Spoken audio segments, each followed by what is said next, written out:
کبھی کبھی انسان کو وہاں سے دھوکہ ملتا ہے جہاں سے تصور بھی نہیں کیا جا سکتا۔ کون سوچ سکتا ہے کہ ایک 80 سال کا بوڑھا جس کے پاؤں قبر میں لٹکے ہوں گے وہ کوئی ایسی حرکت کر گزرے گا جس کے بارے میں سوچنا بھی ممکن نہیں ہوگا۔ لیکن آج کی دنیا میں کچھ بھی ناممکن نہیں۔ لوگ نہ ہی اپنی عمر کا لحاظ کرتے ہیں اور نہ ہی رشتوں کا خیال رکھتے ہیں۔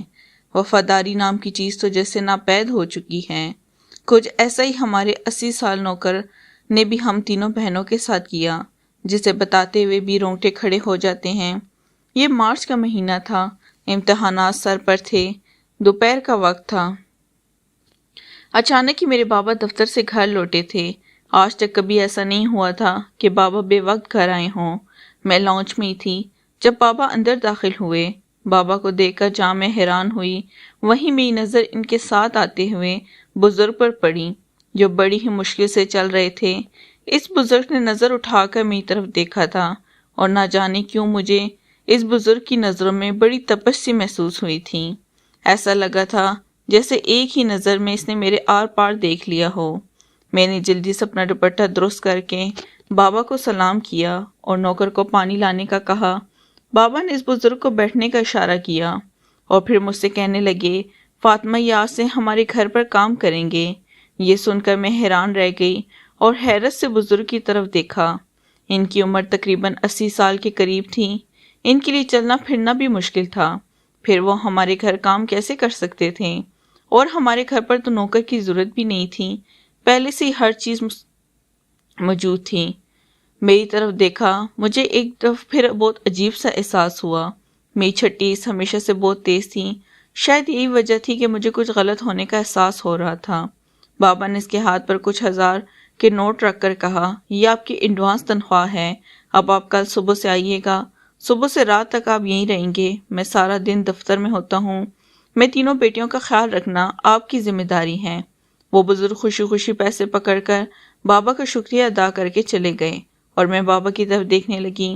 بابا نے بتایا کہ بوڑھا بہت ہی مجبور آدمی ہے، اسے پیسوں کی ضرورت ہے، اس کی بیوی بیمار ہے، کوئی اولاد نہیں ہے، بے سہارا ہے، اس لیے میں اس کی مدد کرنا چاہتا تھا، لیکن اسے مفت کے پیسوں سے مدد نہیں چاہیے، یہ کام کر کے محنت سے پیسے کمانا چاہتے ہیں، اس لیے میں نے اس کی نیت کا احترام کیا اور اسے گھر نوکری کے لیے رکھ لیا۔ تم اس سے زیادہ کام کاج مت کروانا، بس چھوٹے موٹے کام کہہ دینا تاکہ اس کی انا کو ٹھیس نہ پہنچے اور اسے یہ نہ لگے کہ ہم اسے بھیک دے رہے ہیں۔ بابا کی بات سن کر مجھے خوشی کا احساس ہوا کہ اتنے بڑے بزنس مین ہونے کے باوجود بھی اللہ نے بابا کو بہت نرم دل عطا کیا ہے۔ لیکن بعض اوقات لوگوں کی نرم دلی اور خوش اخلاقی کا فائدہ اٹھایا جاتا ہے اور بابا کے ساتھ ایسا اکثر ہی ہوتا تھا۔ اس لیے میں نے بابا سے کہا، آپ اسے کچھ اور کام دلوا دیتے، گھر میں ملازمین کی ضرورت ہی نہیں ہے۔ بابا کہنے لگے، وہ بڑی عمر کا آدمی ہے، میں اسے اور کیا کام دے سکتا ہوں؟ باہر کے کام بہت محنت و مشقت طلب ہوتے ہیں، یہ گھر میں تم لوگ کے ساتھ رہے گا تو مجھے زیادہ پریشانی نہیں ہوگی۔ باقی نوکر جوان ہیں، کبھی کبھی مجھے تم لوگ کی فکر ستانے لگتی ہے، آج کل کا ماحول ٹھیک نہیں ہے۔ بابا کی بات کافی حد تک ٹھیک ہی تھی۔ گھر میں 2 نوکر تھے، دونوں ہی جوان لڑکے تھے اور ہم تینوں بہنیں بھی جوان تھیں، اس لیے ایسے میں کسی بوڑھے مرد کا گھر میں ہونا ہمارے حق میں ہی بہتر تھا۔ لیکن پتہ نہیں کیوں مجھے وہ بوڑھا، اس کی نظریں اور اس کی مسکراہٹ بہت چبھتی تھیں۔ پھر میں نے یہ سوچ کر سر جھٹک دیا کہ عمر کے اس حصے میں بھلا اسے نظر ہی کہاں آتا ہوگا جو اس کی نظر خراب ہو گئی۔ اگلے ہی صبح سے اس بوڑھے نے ہمارے گھر آنا شروع کر دیا۔ وہ بابا کے دفتر جانے سے پہلے ہی آ جاتا اور پھر خاموشی سے سارا دن ایک کونے میں بیٹھا رہتا، جو کام میں سے کہہ دیتی وہ کر دیتا۔ آہستہ آہستہ میری اس سے بات چیت ہوئی تو مجھے پتہ چلا اس کی بیوی واقعی بہت بیمار رہتی ہے، وہ بہت ضرورت مند بھی ہے لیکن بھیک مانگ کر گزارا نہیں کرنا چاہتا۔ اس کی یہ بات مجھے کافی پسند آئی تھی۔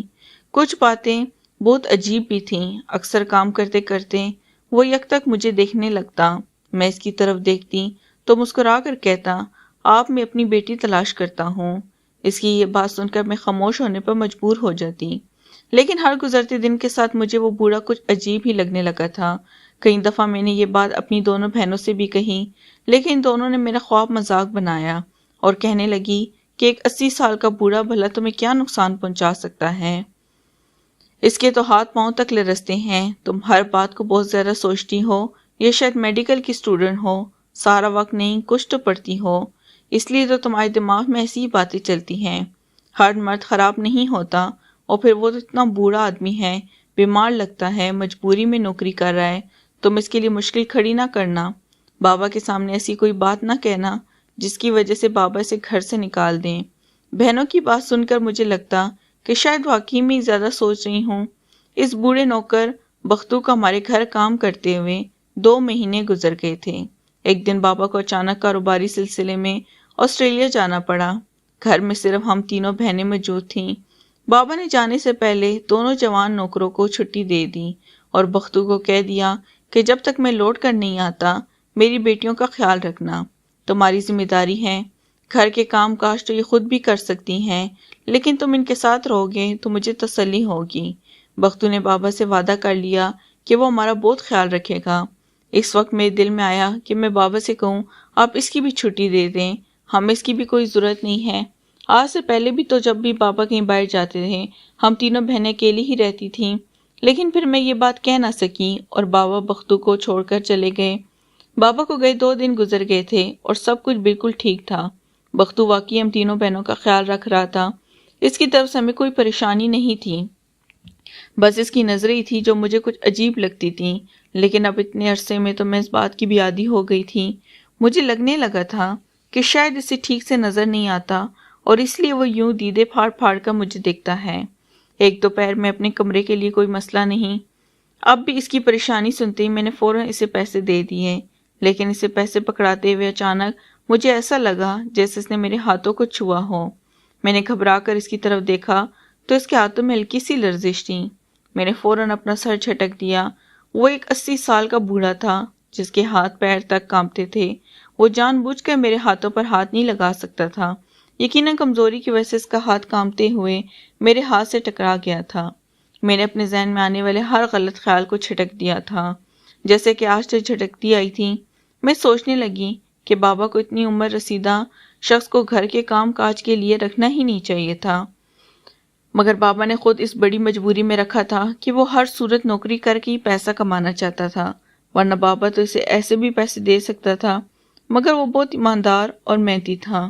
وہ ہمیشہ یہی کہا کرتا تھا کہ میں محنت کر کے پیسے کماؤں گا، مجھے صدقہ یا خیرات نہیں چاہیے، اس لیے بابا نے اسے گھر کی چھوٹے موٹے کاموں کے لیے رکھ لیا۔ وہ سارا دن گھر کے اندر رہتا اور ہم تینوں بہنوں کے چھوٹے موٹے کام کر دیا کرتا۔ ہماری بھی یہی کوشش ہوتی۔ اگر آپ کو ویڈیو اچھی لگی تو پلیز چینل کو لازمی سبسکرائب کریں۔ اگر آپ ویڈیو کو 3 لوگوں کے ساتھ شیئر کریں گے تو میں آپ سے بات کروں گی۔